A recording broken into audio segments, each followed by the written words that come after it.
Are you ready? It's the Roundtable with me, Robert Bannon. So welcome to the Roundtable, everybody. My name is Robert Bannon. You're listening to us on Broadway World or over here on the Broadway Podcast Network, now on iHeartRadio and also on Spotify. I'm so excited to be here. You know, all roads lead home.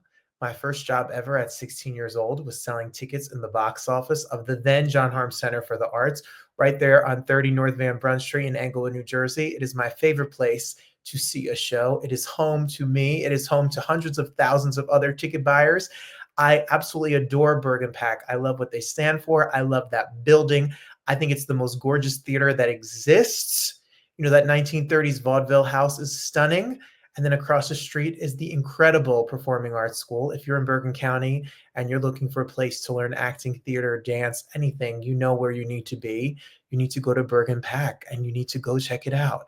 The executive director is somebody who I admire because not only is he running so many departments over there, from programming to sponsorships to the school across the street to the staffing and providing entertainment and arts for thousands and thousands of people with hundreds of shows a year. I don't know how he does it because he's got kids and a wife and a whole situation.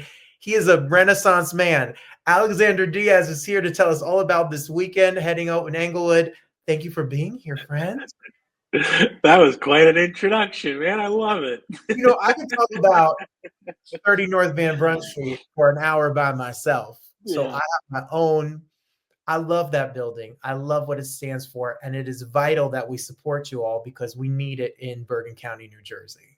Yeah, for sure. And you know, and thank you for doing this. As always, you're a long time not only supporter, but this is the roots, right? This is where both of us, I mean, growing up in Bergen County, growing up in this area and having this hub of creativity and an extension of our, you know, arts curriculum in our schools, to be able to have this building not only be a brick and mortar for artistic endeavors, but to also have the ability to affect change and really make people's lives, children's lives in particular, resonate right with the arts and have something crucial there. So the fun part about all this is that I've been here 15 years, right? And I started, the first 12 years was director of education, building up the performing arts school and dance programs, theater programs, music programs. And in 2011, we started the summer musical program. And that kind of was, you know, started with the premise of like, kids need something to do in the summer, and not just in a summer camp setting, or not just in the let's go away, let's do this. No, but what about the kids that stay local? What about the kids that want to experience something on like a big stage, on a main stage? And growing up as you did and as I did, when we had those opportunities or those moments to perform on like different stages around New Jersey or New York, and you look out and you're like, this is so cool. This is what I want to do with my life. And so I wanted to kind of bring that feel to Bergen County and say, hey, if you stand on this stage where Aretha Franklin stood, where Tony Bennett stood, where the Beach Boys have performed, right, where Diana Ross has graced this particular area of the stage, right, then you really tied something together. Then you're really bridging that gap of like, there's some amateur theater and then we raise that bar to like a professional level theater. And that's what the premise of all of it was: give the kids an opportunity to showcase their talents. Because, you know, while talent can be universal, opportunity is not, right? And so to be able to be a catalyst and kind of pioneer some of these programs has been special, not just for me and for my family, but for the thousands of kids that have come through it. So sorry I rambled a bit, but that's so much passion behind it. So. Before you got the big job over there and our executive director and overseeing the whole entire thing, you came from the education world. Like that was your first love. That was your introduction to, you're an arts educator, activist. You're out here to support the children and the next generation of art makers. Yeah, and it's fun because I'm a Cuban, Cuban background, and so we have salsa in our bones and dance and stuff. But it's not your typical path, right? You go to school and you be a lawyer, be a doctor, be a this, and my parents never ever were like, this is what you have to do. It was always, so we're gonna go buy tickets, we're gonna support you. You need voice lessons, we'll do this, we'll do that. And so I try to emulate that, through be a big parent, for a lot of the kids here. It's the scholarships, the when kids can't afford it, we make it happen for them, right? If we see that there's talent there and that there's promise in their advancement into this as a career, we as an organization invest in that child's growth, right? And so when I switched over and was appointed the executive director, it was more like I had this little bit of freedom to like really effectuate the change, into these just tweak them a bit, because we were doing it. Like I said, 15 years I've been here, 12 years as the education director, the last 3 as the executive director. So we've been able to see the rise of that. But we also have a board and an executive committee on our board that's passionate about this center and are passionate about what we can do for the community, what we can do for kids, what we can do for seniors, and everybody in between, right? And so having that support, it makes it fun to come to work every day and say, hey, I got this idea. And they're like, all right, let's run with it. So that's fun. Yes.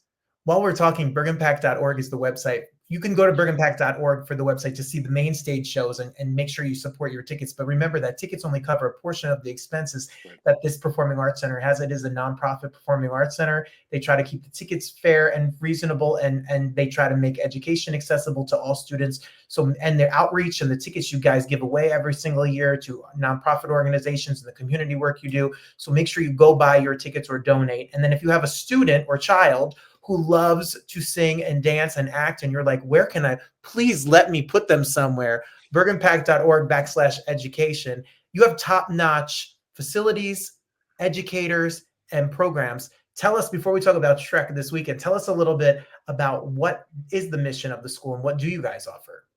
Well, it's world-class entertainment and accessible price points and accessibility, right? And arts education. No child is turned away due to an inability to pay.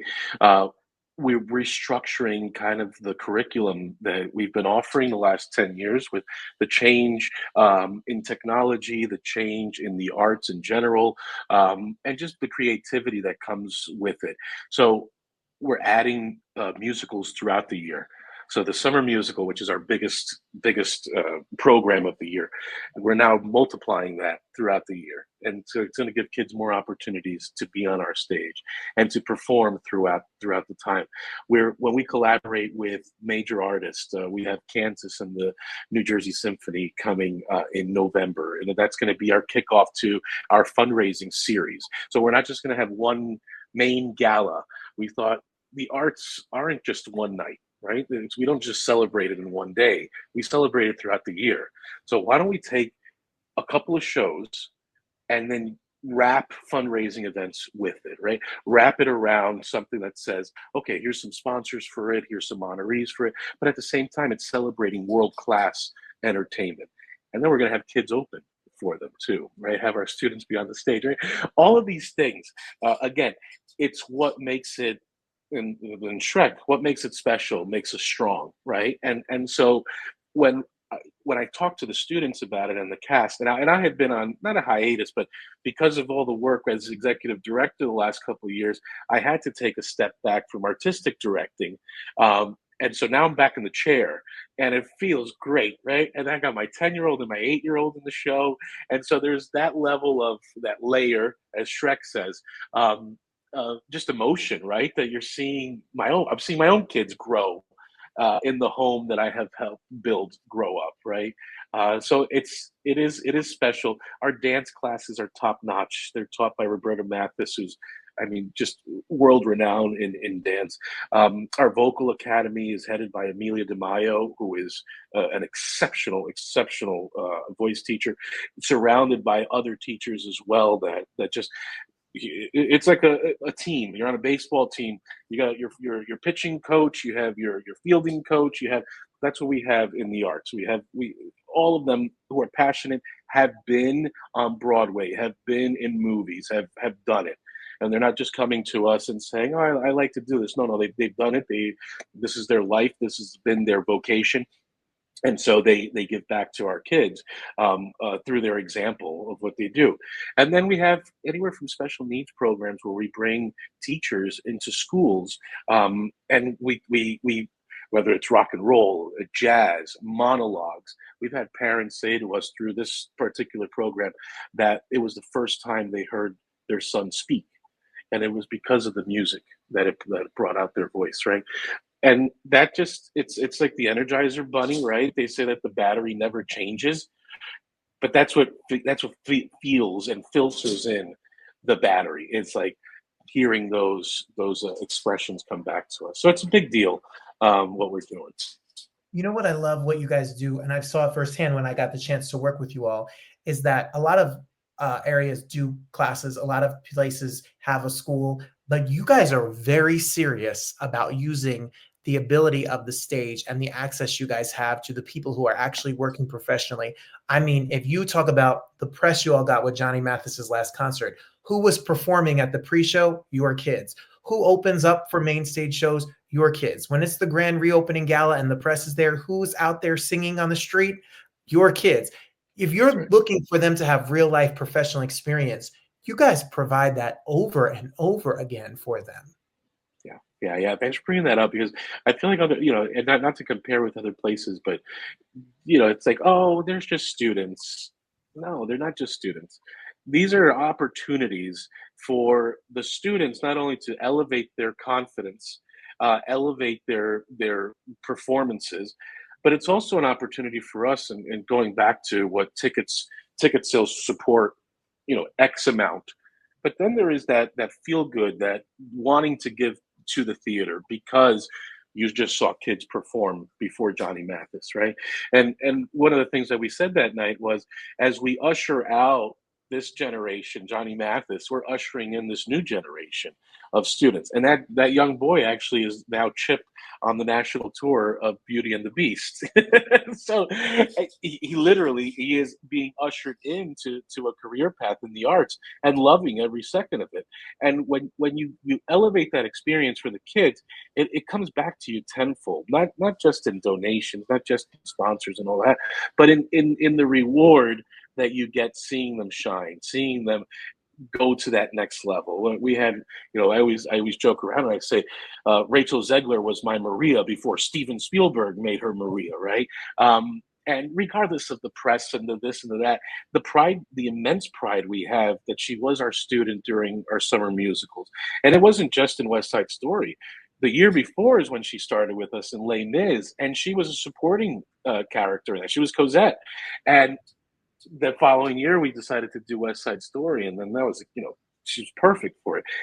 A beautiful soul, was always a beautiful soul, and just collaborative, and everybody just we loved each other. We wanted to make art, we wanted to make it happen, and she skyrocketed to this beautiful success that she's enduring now, and she's seeing. And I take pride in that, and it's not something that we like to say, oh, well, Rachel was our, no, she was our student. Similar to Vince Hermida, who after the pandemic, when Lion King opened on Broadway, he was young Simba. So he was the first young Simba after the shutdown, and now he's singing at private functions that we have going on here and doing fundraisers, but they all come back home. Right. And that's what we've created here. Our home is your home. And that's always been what we're after is making sure that we're creating spaces here that are safe, that are inviting, and that you could always come back to. BergenPAC.org is where you can find information. You can go to BergenPAC.org/education if you want to specifically look at that, or look at the new season and the shows that are always announced. I just got an email this morning. New shows are always being announced, so make sure you check it out. So tell us specifically about this weekend. You're doing Shrek the Musical on the main stage. There are tickets available, not many, July 31st, August 2nd, and August 3rd. You can get your tickets at the link and you could support these youngsters. Who's in the show? What's the show like? Tell us about the process of getting this put up on the main stage. It's been fun. It's been fun. Like I said, being back in the chair has been eye-opening too. It's been however many years, but to see the change in how you can audition, how can you reach the masses, and using video submissions and that being a norm and not something like, oh, do you think that maybe we can send? No, it's like, yeah, no, here's a link, send me the video, and then the more the merrier. And so we had the audition process was we had in-person auditions, 2 of them, and then we also had video submissions. Then our callbacks were all in person. And what I like to do in callbacks is not just have one person in the room and everybody else is waiting outside. I bring everybody inside so that everybody can see the level of talent that they're competing with for those roles, right? It makes it impactful, but at the same time, at one thing is I don't like, and I've never liked it, right? When parents are like, oh, you cast this person because of this. No. Everybody's in the room where it happens, and you can speak to your child. They'll tell you exactly why this person was cast, right? So it's a very transparent, open process. Then we do a dance call for them. And so you see what levels that they're all at. Some of them are like ballerinas and they're doing great. And then some of them have never danced before in their lives. We have 1 month to put this show on, and they rehearse a Broadway schedule. So 11 a.m. or 10 a.m. to 6 p.m. Monday through Friday. This week we have our tech week because the show, so I was here Sunday with the crew from 9 a.m. to 10 p.m. Then yesterday we were here from 10 a.m. to 9 p.m. Same today. Tomorrow we'll do the same. And then Tyler Henry's coming in tomorrow for his show. So we have to scoot out of the theater, let him do his show. Then we're back on Thursday for opening night. 58 cast members is where we landed. It's huge. Yeah, it's huge. Ages 8 to 25. So we have all levels of experience and talent, mostly excellent talent. But those younger ones who can now, within their own cast, look up to a college student who literally is graduated from college or is in the process of getting their BFA or doing their BA, and they're using the stage or working with us to put this musical on. So it's a huge undertaking. And Shrek is a beautiful musical, and it's funny, but the underlying current in it is so relevant to our day-to-day, right? Self-esteem, it's confidence, it's mental health, right? There's so many things you can tie this musical into. And if you keep it surface, it's funny. But when you really look at it, and that's the fun stuff, is like digging in. And there's one song which I referenced before, which is the Freak Flag. And in that, it's the fairy tale creatures who we could all relate to saying, this is who I am. And I'm not going to hide that for anybody. And when you watch the number, we blocked it that way, and there's passion and there's strength. There's not going to be a dry eye in the house. And even as I'm talking about it, I'm getting emotional because you see the growth from July 1 to now, July 28th, in that amount of time that these kids have gone through. And when you ask them and you say, where you started to where you are now, what have you learned? They can go on for hours about it. And that's powerful. That's what we try to bring here. So. And what I love about the arts education program is it's not only about people to be the next Broadway star, which is obviously it is for that as well. But, learning musical theater, learning dance, learning music, acting, it is immensely powerful to math, reading skills, learning skills, breaking out of your shell, sociability. If you're looking for somewhere safe and fun for your students to learn more, even if they're not going to be the next Beyonce or the next Adele or the next Bernadette Peters, just being able to have the ability to communicate, like, it's so valuable and so important. 1,000%. Any walk of life.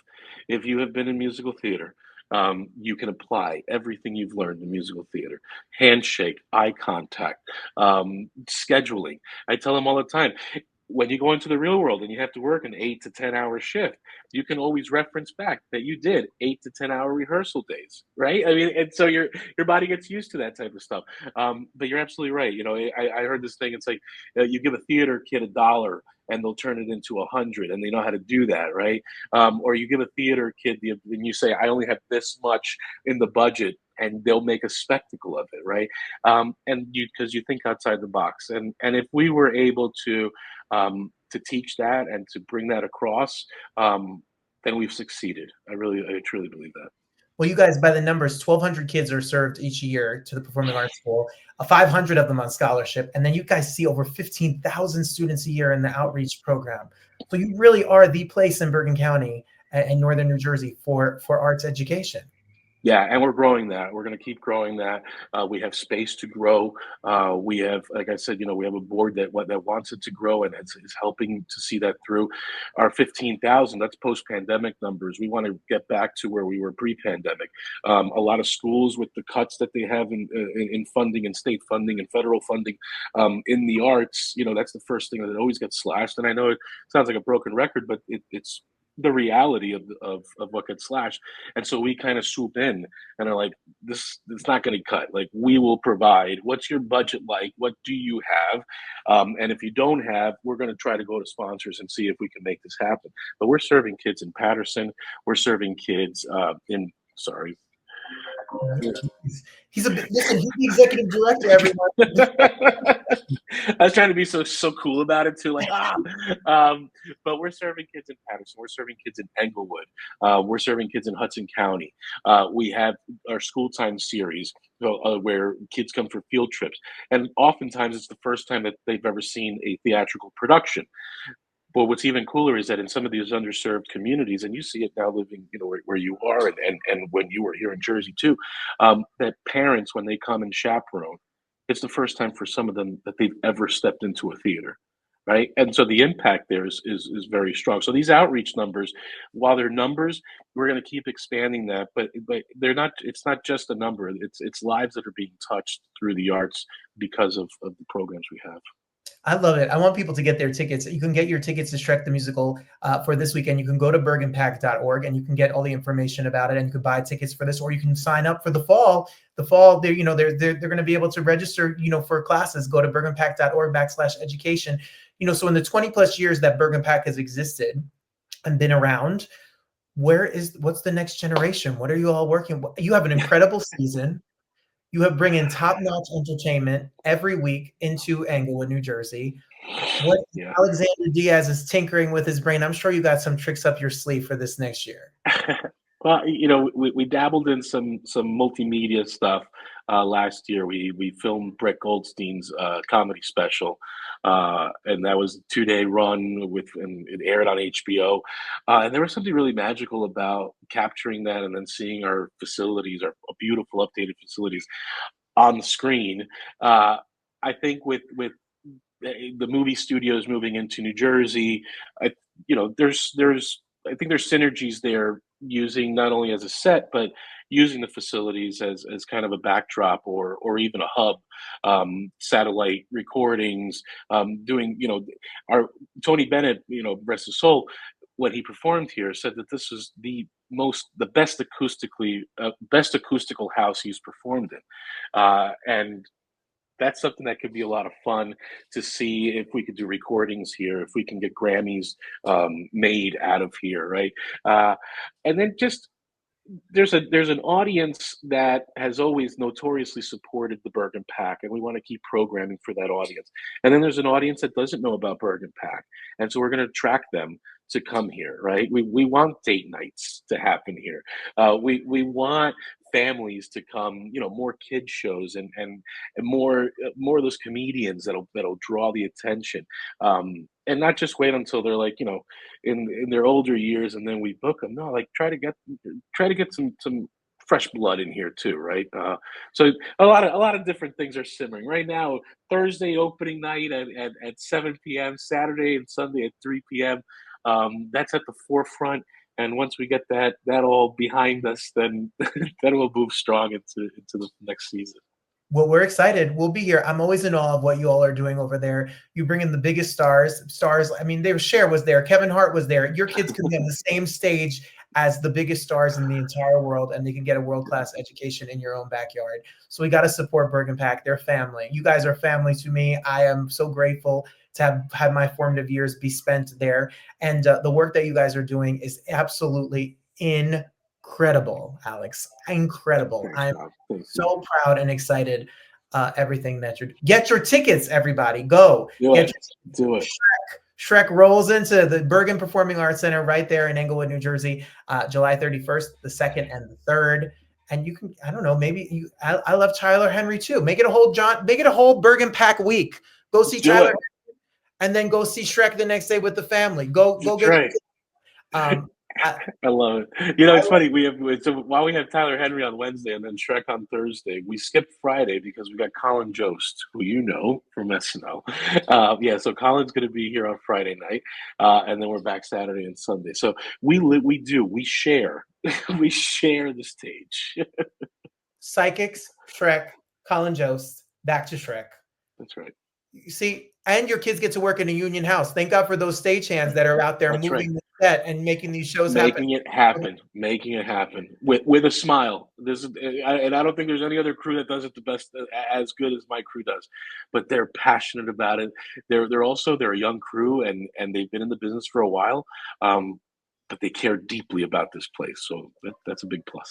Well, it's a part of my heart. It's a part of my history, and I wouldn't be who I was, and anything that I do as a teacher or in entertainment at all without the foundation that I learned right there. So it is always pulsing through my blood. I can never be more grateful than to have spent time there. And anything I can ever do for you all, you guys are my family. Truly, I appreciate you. Love you too, man.